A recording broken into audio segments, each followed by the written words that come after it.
Hello friends, welcome to Melina kitchen. இன்றைக்கி மெலினா கிச்சனில் ஒரு சூப்பரான மசாலா டீ எப்படி பண்ணுறதுன்னு தான் பார்க்க போகிறோம். அதுக்கு முன்னாடி நீங்கள் மெலினா கிச்சனை சப்ஸ்கிரைப் பண்ணலைன்னா சப்ஸ்கிரைப் பண்ணிக்கோங்க. வாங்க இந்த ரெசிபி எப்படி பண்ணுறதுன்னு பார்க்கலாம்.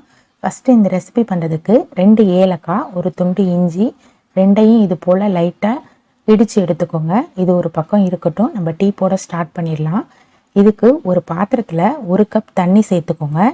அது கூடவே நம்ம ஆல்ரெடி இடித்து வச்சுருந்தோம்ல அதையும் சேர்த்துக்கலாம். அது கூடவே ஒரு கிராம்பு, ஒரு பட்டை சேர்த்துக்கலாம். நெக்ஸ்ட்டு 1 டேபிள் ஸ்பூன் டீத்தூள் சேர்த்துக்கலாம். உங்களுக்கு எந்த டீத்தூள் விருப்பமோ அதில் 1 ஸ்பூன் சேர்த்துக்கோங்க. சேர்த்துட்டு ஒரு 3 நிமிஷம் நல்லா கொதிக்க விட்டுக்கலாம். அப்போ தான் அதோட ஃப்ளேவர் எல்லாம் அதில் இறங்கும். இப்போது இது நல்லா கொதிச்சிடுச்சு, நல்ல ஒரு ஸ்மெல் வரும், உங்களுக்கே தெரியும். இப்போ இதோட நம்ம பாலும் சேர்த்துக்கலாம். நான் இன்றைக்கி 1.5 கப் பால் நல்லா திக்காக சேர்த்துருக்கேன். தண்ணி எதுவும் நான் சேர்க்கலை. ஆல்ரெடி நான் 1 கப் தண்ணி சேர்த்துருக்கேன். 1 கப் தண்ணிக்கு 1.5 கப் பால். இதை கலந்து விட்டுக்கலாம். இது நல்லா கொதித்து பொங்கி வரட்டும். இப்போ பொங்கி வரும்போது ஸ்டவ்வை லோ ஃப்ளேமில் வச்சு நல்லா ஒரு 5 மினிட்ஸ் கொதிக்க விடலாம்.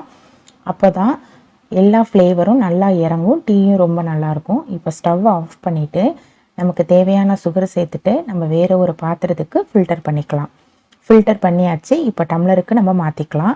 சூப்பரான மசாலா டீ ரெடி ஆயிடுச்சு. இதே போல் நீங்களும் ட்ரை பண்ணி பார்த்துட்டு உங்களோட கமெண்ட்ஸை ஷேர் பண்ணுங்கள். மறக்காமல் மெலினா கிச்சனையும் சப்ஸ்கிரைப் பண்ணிக்கோங்க.